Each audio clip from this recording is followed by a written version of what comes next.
I turned 21 on a Thursday. Not that anyone in my house noticed. There were no balloons. No cake. Not even a happy birthday, mumbled over morning coffee. Just silence. The same silence that had filled every birthday, every holiday, every proud moment of my life since I was old enough to want more than just food and shelter. I came home late that day after working 2 shifts, one at the bookstore, another at the cafe. My legs were sore, my eyes burned from lack of sleep, and my hands reeked of espresso. But I smiled to myself as I unlocked the door. Maybe this year would be different. Maybe someone would say something. Anything. The living room lights were on. Jack was sprawled across the couch, glued to a video game, the sound of gunfire and explosions rattling through the speakers.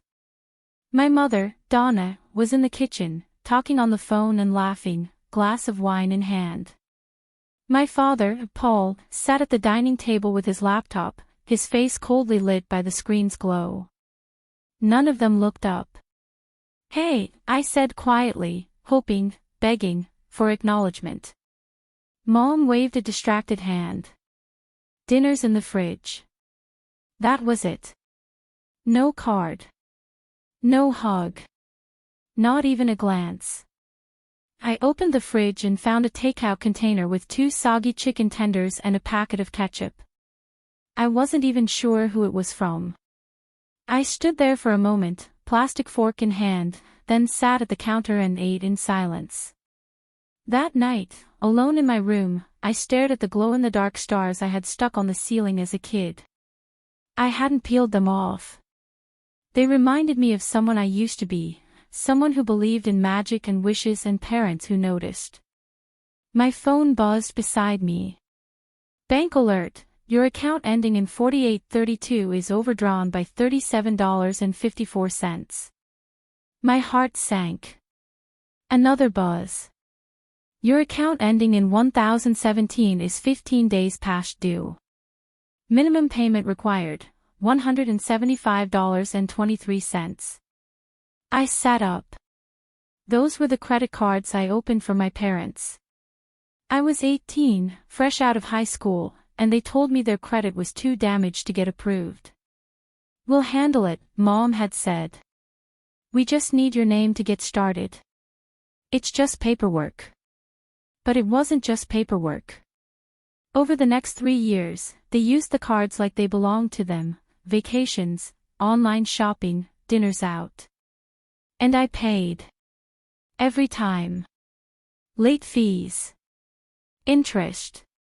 My college savings evaporated trying to keep up.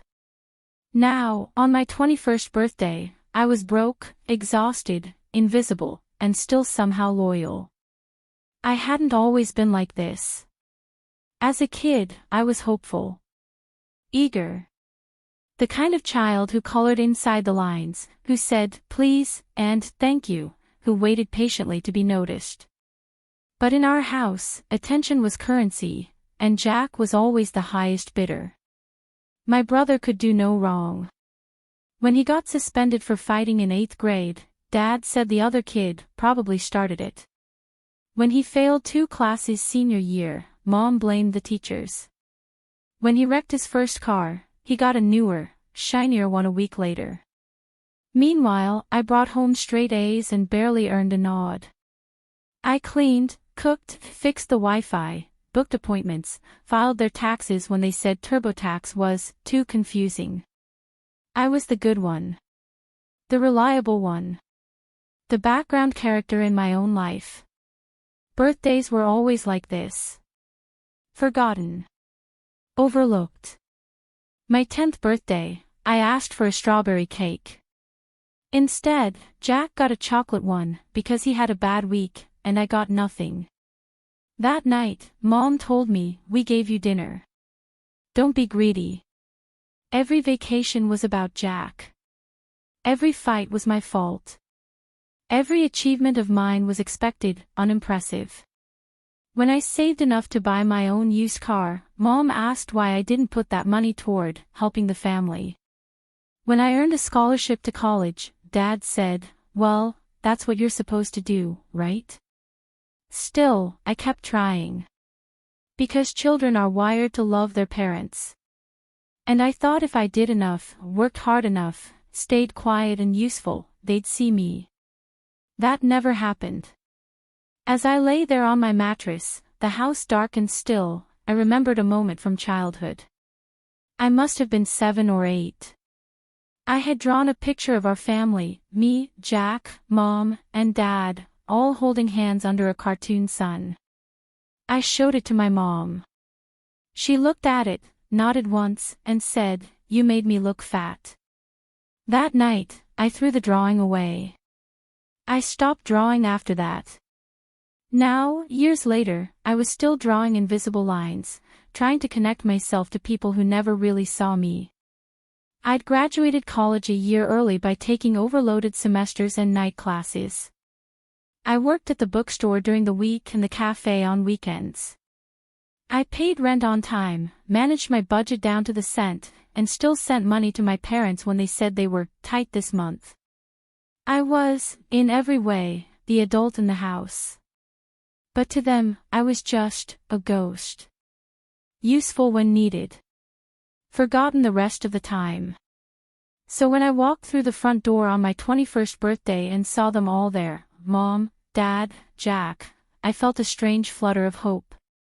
Maybe this time. Claire, Mom said suddenly.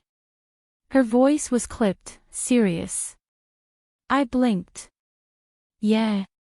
Come into the living room. We need to talk.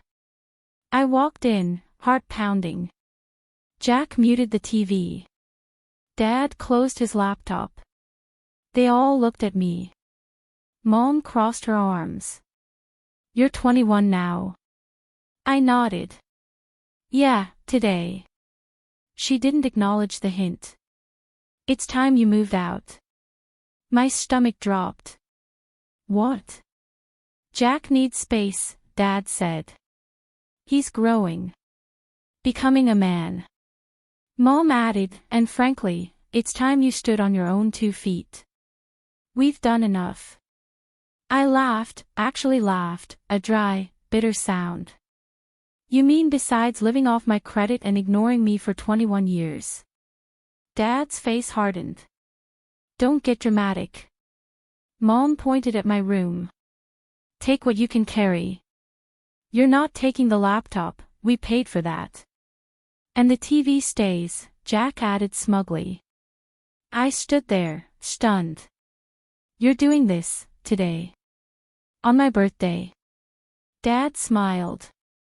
A cold, joyless smile. Exactly. So you'll remember. They handed me a single suitcase. No money. No offer of help. Just a silent escort to the door. I stepped outside. It was freezing. Texas winters weren't usually harsh, but that night the wind cut through my coat like a blade. I stood on the porch for a second, suitcase in hand, heart thudding in my chest. No one followed. The door closed behind me. I didn't cry. Not right away. I got into my car, the old one I'd bought with tips and overtime pay, and drove aimlessly, hands shaking. Eventually, I pulled into a Walmart parking lot. It was past midnight. My stomach growled. My phone was almost dead. I had nowhere to go. I leaned back in the driver's seat and stared at the stars. And that's when it hit me. I wasn't sad. I was free. I was born again that night, on my 21st birthday. No cake. No candles. But also, no more pretending. No more begging to be seen. I whispered to myself, the first words of a new chapter. I was never their daughter. Just their ghost. I didn't sleep much that night. The Walmart parking lot hummed quietly around me, passing cars, flickering streetlights, distant footsteps. I curled up in the front seat of my old Toyota Corolla, jacket pulled tight across my chest, using my duffel bag as a pillow. The loneliness didn't hurt as much as I thought it would. What hurt was the realization that I'd expected any different. By dawn, I'd made a decision. I wasn't going to beg.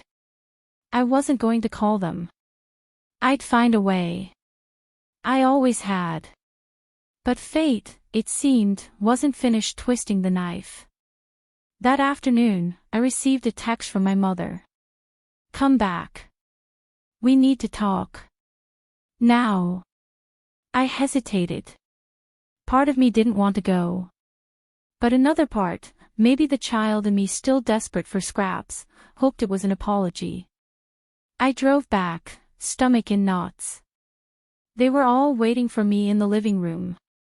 The house looked the same, but colder somehow, like the walls knew something I didn't. Mom was pacing. Dad stood with his arms crossed. Jack sat slouched on the couch, expression unreadable. "Claire," Mom said, as if the last 24 hours had never happened. "We've been thinking." I stayed silent. "You're an adult now," she continued. "You should really be on your own. Jack needs the space to focus on his future. You understand, don't you?" I stared at her. "You already told me that. You kicked me out. On my birthday." Dad spoke up. "And we meant it. But we're willing to let you take some of your things now. Just the basics. The rest stays." "Stays?" I asked, blinking. "Why?" Mom's tone turned sharp. "Because we paid for it. That TV. We bought it. The laptop. Our money. Even the mattress, you didn't buy that." I felt my throat tighten. "You're measuring what I could take based on what you think you paid for. After everything." Mom's face twisted into a frown. "Don't start acting like a victim. We gave you a place to live. We let you finish college under our roof. You didn't pay for a single class," I whispered. "I did. I worked myself half to death for it. And I let you use my name, for credit cards you never paid." Dad's voice boomed, "Watch your tone." I turned to Jack. "And you? Do you even care? You just sit there and watch them throw me out like garbage." He shrugged. "I didn't ask you to stay." It was like being slapped across the soul. I walked upstairs alone, opened my bedroom door, and paused. The room looked raided. My dresser was open. My laptop was gone. The jewelry my grandmother left me, gone. Even my framed photos were missing. "They said you wouldn't need that stuff anymore," Jack called from the hallway. I packed what I could, a few clothes, a book of poetry I hid under the bed, and a half-used notebook full of thoughts I never said out loud. When I walked downstairs, Mom stood near the door, arms folded. "Leave the house key." I dropped it into her palm. Her fingers snapped shut. No hug. No goodbye. Just silence. Again. I stepped outside with my duffel bag, heart numb. The door slammed behind me. That was it. My childhood, my family, my home, ended in a hallway with no one watching. I sat in my car, frozen. The air felt heavier than ever before. Every breath tasted like finality. I should have been angry. Maybe I was. But mostly, I felt something else. Weightless. Untethered. Like a balloon finally let go, unsure whether to float or fall. The next few days blurred. I slept in my car, showered at the gym, lived off gas station snacks and dollar menu burgers. I cried once, in the middle of brushing my teeth in a public restroom. A little girl saw me and tugged on her mom's sleeve. I smiled at her through the mirror and rinsed my mouth with bottled water. I had no home. No plan. But I had something else, space. For the first time in my life, no one was telling me who I should be. I found a short-term sublet on Craigslist, a tiny room in a rundown apartment shared with 2 grad students who didn't ask questions. It wasn't much. Peeling paint, a leaky sink, a mattress on the floor. But it was mine. On the 3rd night there, I stared at the ceiling, breath shallow, the weight of everything pressing down. And then I remembered the credit cards. I sat up, heart racing, and opened my laptop. I logged into my online banking. My hands trembled. Every account was still active. Every credit card still tied to my name. And they were maxed out. Clothing stores. Streaming subscriptions. A spa visit. A $700 charge to an electronics store in Jack's name. They hadn't stopped. They assumed I'd roll over. That I'd keep paying. They thought I was still their ghost. They were wrong. Over the next week, I took control. I froze every card. I changed every password. I removed every auto payment. I called the banks. Explained the situation. Some were sympathetic. Others weren't. I filed fraud claims. I requested account reviews. I sent notarized letters and copies of my ID. One by one, I dismantled the financial web they had spun around me. Then the calls started. First Mom. Claire, sweetheart, what are you doing? You're ruining everything. Then Dad. You ungrateful brat. After all we did for you. Then the threats. We'll tell everyone you're mentally unstable. We'll report you for identity theft. You'll regret this. And then Jack, smug as ever. You really gonna burn this bridge? Over some money? I didn't respond. Not once. I blocked their numbers. I changed my email. I told my manager at the bookstore about the situation, just in case. And when Mom showed up outside my job yelling that I'd lost my mind, security escorted her out. She screamed that I was a liar and a broken little girl who thinks she's better than family. But I stood tall. I didn't flinch. Because for the first time in my life, I wasn't surviving for them, I was living for me. My new apartment was quiet. Almost too quiet at first. No one barged in. No one criticized how I folded towels. No one laughed when I cried. I cooked for myself. I chose the music. I read at midnight and lit candles because I liked the smell, not because anyone else did. I still checked the mail with anxiety. Every envelope made my stomach twist. Then one day, I got an electricity bill in my name, for a house I didn't live in anymore. They had tried to open a new utility account. Using my identity. I called the company. Explained everything. They closed the account. But it chilled me to the bone. Even now, even after cutting ties, they were still trying to bleed me dry. I stared at that bill for a long time. And then I lit a match and watched it burn in the kitchen sink. That night, I wrote a letter. I didn't send it. It read, Dear Mom and Dad. I used to think love was supposed to hurt. I used to believe that family meant sacrifice. But now I understand, love doesn't demand silence. It doesn't weaponize obligation. And it damn sure doesn't kick you out on your birthday. I am no longer your ghost. I am real. I am free. And you don't get to write the next chapter of my life. Claire. I folded the letter and tucked it into my drawer. A small reminder, the dead don't owe the living anything. Especially not after resurrection. There comes a moment when pain becomes fuel. When sadness curdles into something sharper, more focused. It happened for me a week after burning that fake utility bill. I was staring at my phone in the quiet of my little apartment, scrolling through my banking app, when I saw it, another notification, a new charge pending. From the card that was supposed to be closed. Somehow, they'd gotten around it. Again. I felt the coldness spread across my skin, like ice creeping under the surface. They still thought I wouldn't do anything. That I'd stay quiet. That I'd swallow it. That I was still their compliant little girl, the invisible daughter, useful and voiceless. But something in me snapped. Not a break, more like a shedding.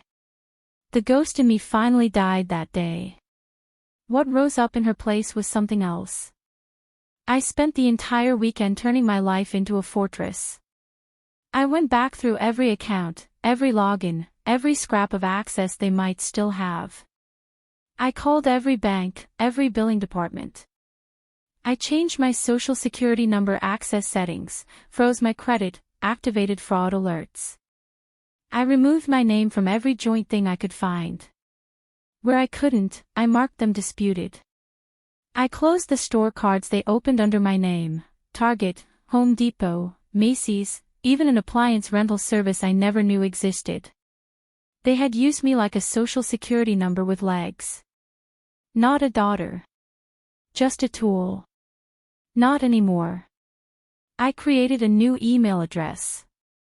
Changed every password. Enabled two-factor on everything. I kept notes. Printed receipts. Saved every screenshot. I filed formal disputes with the credit bureaus. Called the IRS. Documented every interaction. And then. I waited. It didn't take long. Mom called first. Of course she did. I let it go to voicemail. Her voice was strained. Sugar sweet, like poisoned honey. Claire, honey, there must be some misunderstanding. The bills, some of them, your father said they were handled. Maybe a glitch. We can fix this. Just call us, okay? Love you. Click. Then Dad. His tone was ice. What the hell do you think you're doing? Do you have any idea what kind of trouble you're causing? You're embarrassing us. Click. Then Jack. He didn't even bother pretending. Hope your little revenge trip is worth it. You think you're better than us now. Just remember who wiped your ass as a baby. I blocked all of them. But they weren't done. They emailed. Reached out on social media. Even called my job again. This time I was ready. I showed my manager the documentation. Explained the situation calmly. She nodded, gently. I've had a mom like that, she said. You're not the crazy one. It was the first time someone believed me without question. And it made me cry in the break room. They showed up in person one last time. It was a Thursday. Rainy. I was walking home from work, groceries in hand, when I saw their car parked outside my apartment. My stomach dropped. I considered turning around, but I was done running. Mom stepped out first, soaked but determined. Dad followed. Jack stayed in the back seat, arms crossed. Claire, Mom said, like nothing had happened. We need to talk. I stood there, rain dripping down my neck, paper bag getting soggy in my hands. There's nothing left to say, I replied. Dad stepped forward. You think you're punishing us? You're just ruining your own future. No one hires a girl who sues her parents. I'm not suing, I said. But maybe I should. Mom's voice cracked. We raised you. No, I said quietly. You raised Jack. I survived. She froze.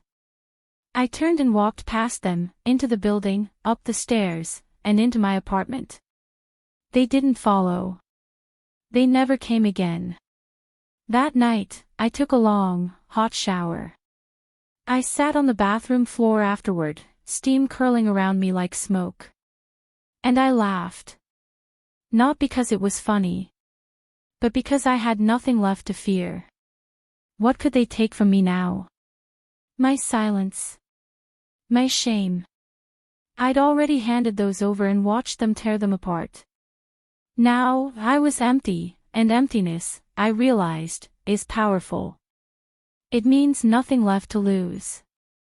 And everything left to build. Over the next few weeks, I started writing again. Not emails. Not lists. But me. Thoughts. Feelings. A voice. One night, I wrote this sentence in a notebook. I didn't destroy them. I just removed the spine they were standing on, and watched them collapse. It wasn't revenge. It was justice. People like my parents, they don't believe consequences apply to them. Until someone says no. The money was still tight. My credit was bruised, my savings thin, but I was making it work. I made pasta with butter and garlic and called it dinner. I used the library for internet when mine was shut off. I read used books, went on long walks, listened to strangers laugh in cafes I couldn't afford to enter. But I was free. I had quiet. I had space. I had my name back. One day, I got a letter in the mail. A final bill from a closed credit account. $0 due. It was small. Stupid. But I framed it. Because it meant I had closed something. I had ended a chapter no one else had the courage to close. A month later, I applied for a job at a nonprofit, one that helps young adults exit toxic families and build independent lives. The application had a question. Tell us about a challenge you overcame. I stared at it for a long time. Then I typed. I was born into a house where love was conditional. I was taught that worth came from obedience, not existence. I spent years being used, erased, dismissed. But I survived. And I reclaimed myself. Piece by piece. I am not bitter. I am not broken. I am just no longer theirs. I hit submit. Then I closed my laptop. And I made myself tea. And I waited, not for their approval, but for the sound of my own voice echoing back to me for the first time in years. And it said, "You're home now." 6 months passed. I marked the time not in calendars, but in quiet victories. I stopped checking the mail with dread. I stopped looking over my shoulder when I left work. I stopped expecting the next message to be a demand, a threat, a guilt trip. Instead, I watered my plants. Learned how to fix a leaky faucet. Watched the sun pour into my tiny apartment window and realized I was safe. Not healed. Not whole. But safe. And that was a start. News of my family came in fragments. A former neighbor messaged me on Facebook. She was polite, cautious. Said the house had gone dark. Utilities cut. Foreclosure notices on the door. Rumors of shouting matches. Police visits. Jack had dropped out of community college. Gotten into some stuff, weed at first, then maybe pills. Last she heard, he was crashing on someone's couch, angry at the world. I read the message twice. Then closed it. I felt nothing. No revenge. No triumph. Just stillness. Like the moment after an earthquake when the dust hasn't settled, but you know the worst is over. And then the voicemail came. It was late. I had just gotten home from work and was kicking off my shoes when I saw the missed call. Unknown number. One voicemail. I played it. "Claire, it's Mom. I don't know if you'll hear this. I don't know if you care. But I wanted to say I'm sorry. If you still think of me as your mother. I know we hurt you. I know we used you. Maybe we didn't know how bad it was until everything fell apart. Jack's not doing well. Your father's gone most days. The house is, well, it's not a home anymore. I just wanted to say. I remember your 10th birthday. The strawberry cake. You asked for it 3 times. I'm sorry. I'm sorry. I hope you're okay. I really do. Click.